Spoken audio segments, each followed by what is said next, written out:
کاگومەر سڵاوت لێبێ کاتت باش سپاس بۆ بەشداریکردن لەگەڵمان پیرۆزبایی پۆستەکەت لێ یەکەین با لەوە دەست پێ بکەین ئەم گۆڕانکاریانەی یەکێتی نیشتیمانی کوردستان چەندە کاریگەری دەبێت لەسەر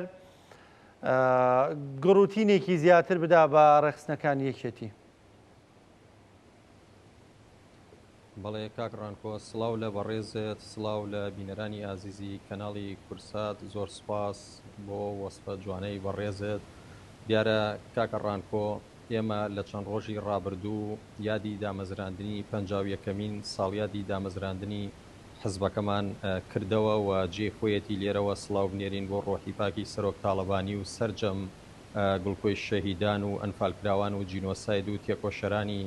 ئەم حیزبە و سەرجەم ئەو چین و توێژانەی بۆ ڕۆژگارێک لەم 51 ساڵە خزمەتیان بە شۆڕشی نۆ بە یەکێتی نیشتیمانی کوردستان کردووە. سەبارەت بە پرسیارەکەی بەڕێستان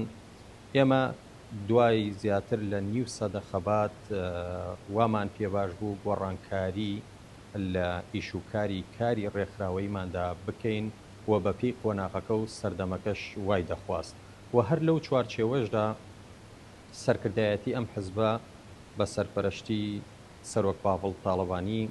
وای پێباش بوو کە دەرفەت بدرێ بە گەنجان بە ژنان بە چین و توێژەکانی تر بێنە پێشەوە و خزمەت بکەن لە نێو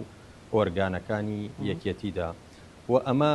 لەگەڵ هێنانە پێشەوەی گەنجان هاوتەریب لەگەڵ تێکۆشەرەکانمان ئێمە ئەزمموی ئەوان سوود لێوەربگرین بیکەینە کارنامەیەک بۆ بەرنامەی گەنجەکان ژنان و چین و توێژەکانی تر کە لە ئۆرگانەکاندا ئەو دەرفەتەیان پێدراوە. باشە کاگومەر ئەوەی کە خۆدا مەژت پێکرد لە کۆتایی قسەکان تا بێگومان کۆمەڵی خەڵکە پۆست وەردەگرن کۆمەڵێک خەڵکی دیکە هەندە بێ و پۆستانە جێبیێڵن ئەو خەڵکانی دیکە چیان لێدێ ئەمانە زویر دەبن دەستنە ماڵەوە یانەوەی کە بەردەوام دەبن لە کاری خۆیان لە جێگەی تر لە پۆستی دیکە لە شوێنی دیکە. دیارە کاکەڕانکۆ بەرنامەی کارەکە وایە شکاری ڕێکخراوەی ئەو کەسانی کە دێنە پێشەوەوە دەرفەتیان پێدراوەوە ئەو بە ڕێزانەشی لە ئەرکەکانیان ئەبەخشتێن. ئێمە ئۆرگانی دیکەمانەیە یەکێتی نیشتیمانی کوردستان بە درێژایی مێژوو هیچ کادرێکی لێ زیاد نەبووە. ئەمە وتەی سەرۆک تاڵەبانی خۆیەتی وە بەکردار هەر بە هەمان شێوە ئۆرگانەکانمان و ئەم حیزبە خاوەنی بنکەیەکی فراوانە لە جەماوەر لە ئۆرگان کە دەرفەتی ئەوە هەیە کە جێگەی سەرجەم کادران هەبێ و دەرگا کراوەیە بۆ خزمەتکردن لە نێو ئەنجومەنەکانی دیکە. لەم چوارچێوەی کاری ڕێکخراوەیەدا ئێمە ئەنجومەنی سەرەکیمانەیە بۆ ئیشوکارەکان لە کاری ئۆرگانی و دواتر ئەنجومەنی پشتیوانیمان هەیە ئەنجومەنی ڕاوێژکاریمانەیە. ئەم ئەنجومەنانە کاریان ئەوە ئەبێ بە شێوەیەک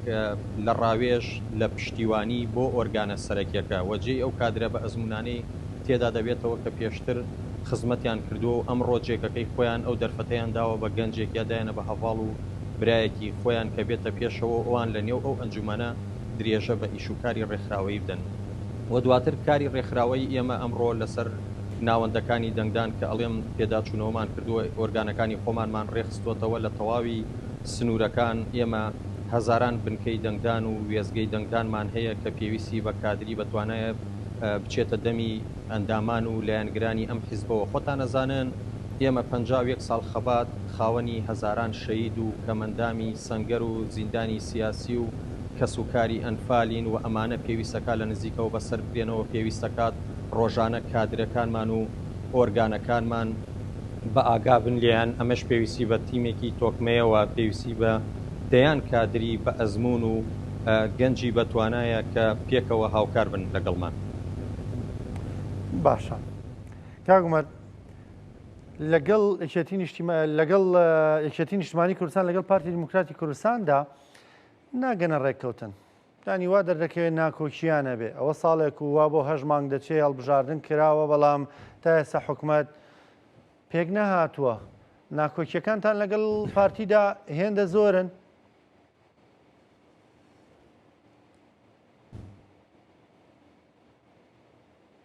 کاکەڕانکۆ بە تەواوی من گوێویستی پرسیارەکە نەبووم بەڵام پێم وایە پرسیارەکە سەبارەت بە پەیوەندیەکانی نێوان یەکێتی نیشتیمانی کوردستان و پارتی دیموکراتی کوردستان بوو. بەڵێ بێگومان خۆتان نەزانن بۆ ڕێک ناکەون هەر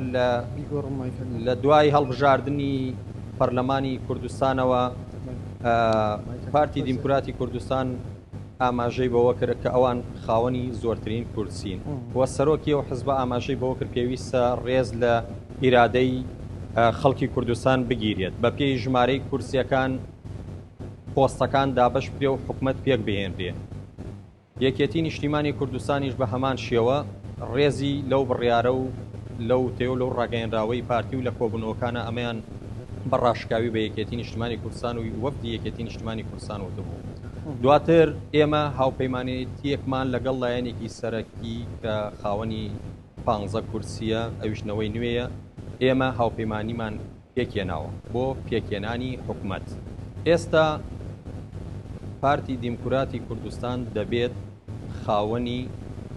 ئەو قسەیەی خۆی بێ کە پێویستە ڕێز لە ئیرادەی خەڵکی کوردستان وەربگیرێت. خەڵکی کوردستان دەنگی بە یەکێتی نیشتیمانی کوردستان داوە، دەنگی بەنەوەی نوێ داوە، هەر وەک چۆن دەنگی بە پارتی دیموکراتی کوردستان داوە.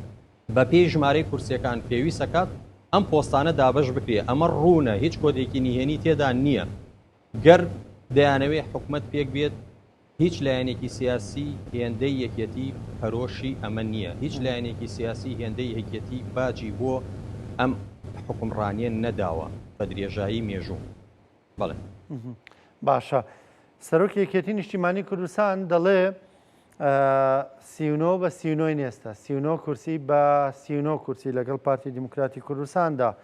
ئێمە دەزانین ینی لەگەڵ کورسیەکانی نەوەی نوێدا 30 کورسین. ئەو کورسی دیکە لای خەڵک بۆ بە جێگەی پرسیار چونکە ڕانەگەێنراوە. ئێمە دەزانینەوەی نوێ باشکرا ڕاگەێنراوە کە هاوپەیمانەتێکن لەگەڵ یەکێتیدا. ئەو کورسی دیکە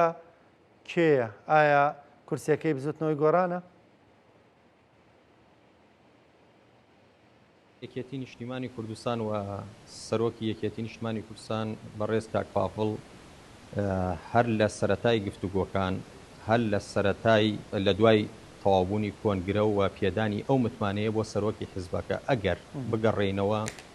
بۆ وتارەکانی بۆ بڕیارەکانی هەر قسەیەکی کردبێ خاوەنی قسەی خۆی بووە، هەر بڕیارێکی دابێ بڕیارەکە جێبەجێ بووە و ئێمە دیراسەی تەواوی بڕیارەکان کراوە، دیراسەی تەواوی قسەکان کراوە و دیراسەی تەواوی کۆبوونەوەکان کراوە و هەر بڕیارێکی دابێ پابند بوون پێوە و جێبەجێ بووە. گەر بیرمان بێت ئاماژەی بەوە کرد کە ئەم حزبەی ئێمە هێزەکەی لە خوێنی شەیدانەوە وەرگرتووە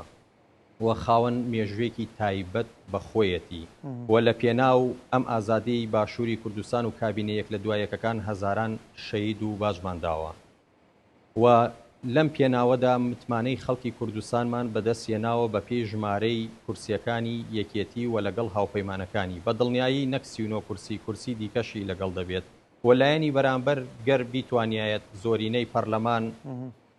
کۆبکاتەوە بێ دوودڵی وەک چۆن لە کابینەکانی پێشوو ئەمەی ئەنجامدا بە هەمان شێوە پەرلەمانی کوردستان کۆ دەبووە و حکومەتیان پێکەیەنا و پۆستەکانی یەکێتیان بە بۆشایی جێدەهێشت. بەڵام لەم قۆناغا یەکێتی پێداچوونەوەی بە ئیشوکاری خۆی و بە بڕیاری خۆی کردووە بە سەرۆکایەتی کاک پاڤڵ. کاگومەر کورسی دیکەش زیاد دەکات جگە لە 39کە. کاگومەر وتێک کورسی دیکەش زیاد دەکات جگە لە 39کە. بە دڵنیایی ئێمە پەرلەمانی کوردستان و هێز و لایەنی سیاسی دیکەش کورسی هەیە بەدەر لە پارتی دیموکراتی کوردستان کە وەک خۆیان ئاماژەی پێ دەکەن ئەوان خاوەنی 39 کورسین. کورسیەکانی دیکە بە دڵنیایی ئەوەندەی لە یەکێتی نیشتیمانی کوردستانەوە نزیکن زۆرینیان ئەوەندە لە پارتی دیموکراتی کوردستانەوە نزیکین. بەڵام تا ئەم دقەیە ئەم دەرگایە نەکراوەتەوە و ئەم هەنگاوە نەنراوە. ئێمە بۆ ئەم خۆشگوزرانیە بۆ ئەم ئەمنیەتە بۆ حکومڕانیەکی دامەزراوەیی و دادپەروەرەیی ئێمە وەک ئاماژەم پێکرد ساڵانێکە زیاتر لە نیو سەدەیە خەباتەکەین بۆ ئەمنیەتێکی باشتر، بۆ پەیوەندیەکی باشتر لەگەڵ بەغداد، بۆ داراییەکی باشتر، بۆ شەفافێتێکی باشتر، بۆ حکومڕانیەکی باشتر. نامانەوێ ئێمە هەنگاوێک بنین بەرەو ئەوەی کە کۆمەڵانی خەڵکی کوردستان بەرەو دۆخێکی چەقپەستوو ببات، بەرەو ئەمنیەتێکی خراپ ببات. ئێمە هەمیشە لەو پێناوەشدا لە کابینەکانی پێشوشدا هەر یەکێتی دەست پێشخەر بووە، هەر یەکێتی باجی داوە، هەر یەکێتی لە پشک و لە وەزارەتی خۆی و لە پێگەی خۆی و لە بەرپرسیارەتی خۆی هەمیشە لە پێناو ئەوەی حکومت پێک بێت وە چیتر هاوڵاتیان لە دۆخێکی چەقبەستووانە بن دۆخی هەرێم بازاڕی هەرێم کاسبکاران و دەستی ئاوەدانی و ئەمنیەتی ناوچەکە خاکی کوردستان لە کەرکووکەوە تا ئەگاتە یەک بەیەکی قەزا و ناحەکان ئێمە ئەم باجەمان داوە بۆی حکومت پێک بێ و ئارامیەکی باشتر لە هەرێمی کوردستاندا هەبێت بە دڵنیایی ئەم جارش هەل لە سەرەتای دەستپێکردنی کۆبوونەوەکانە بینی ومانە خودی کاک پاڤڵ لەگەڵ وەفدەکەدا سەردانی هەولێری دەکرد زیاتر لە چەنددار بۆ ئەوەی ئێمە گرفتمان لە چوون و هاتن نییە گرفتمان لە کۆبنەوەی وەک کاکوبات لە چەند ڕۆژی ڕابردوو ئاماژەی پێکرد ئێمە ئەم دقەیە ئامادەین نیو کاتژمێری تر ئامادەین بۆ کۆبوونەوە بەڵام کام کۆبوونەوە کام پێکێنانی حکومت حکومەتێکی دامەزراوەیی دادپەروەری بۆ سەرجەم شارەکان بۆ سەرجەم ناوچەکان بۆ سەرجەم گوندەکان بۆ سەرجەم سنوورەکان بۆ سەرجەم هێزی پێشمەرگە بۆ سەرجەم یەکە ئیداریەکان بۆ سەرجەم کۆمەڵانی خەڵکی کوردستان ئێستاوان نییە ئێستا بۆ هەمووان نییە بە دڵنیایی تێبینی و سەرنجەیە خودی سەرۆکی حزبەکەمان ئاماژەی پێکردووە و دەبینن ئێوە لە چی لە ئاوەدانکردنەوە چی لە حکومڕانی نەخێر جیاوازیەک هەستی پێەکرێ حکومەتێکی سەربازی هەستی پێەکرێ حکومەتێکی حیزبی هەستی پێ دەکرێ ئەم جیاوازی هەبووە و بە دڵنیایی لە تەواوی سێکتەرەکاندا ئێمە ڕاشکاو بین هەست بەو جیاوازیە کراوە باشە ئومێد دەکرێت کێتی پارتی لە ڕۆژانی ئایندەدا دابنیشن کۆ ببنەوە کە دەڵێم ئومێد دەکرێت ینی بە دڵنیایی هەوڵ هەیە دەست پێشخەری بەڵێ بە دڵنیایی دەست پێشخەری هەیە و یەکێتی نیشتیمانی کوردستان بە ڕاشکاوی جێگری سەرۆکی حکوومەت خودی کاکوبات تاڵەبانی ئاماژەی پێکرد یەکێتی لە هەموو قۆناغەکان و لە هەموو کاتەکاندا ئامادەیە بۆ کۆبوونەوە لەسەر بنەمایە کە لە خزمەت کۆمەڵانی خەڵکی کوردستانە بێت بەبێ جیاوازی سپاس دەکەم زۆر بەڕێز کاگومەرعەلی لێپرسای مەڵبەندی ڕێخستنی گەرمیان سپاس بۆ بەشداریکردن لەگەڵمان زۆر سپاس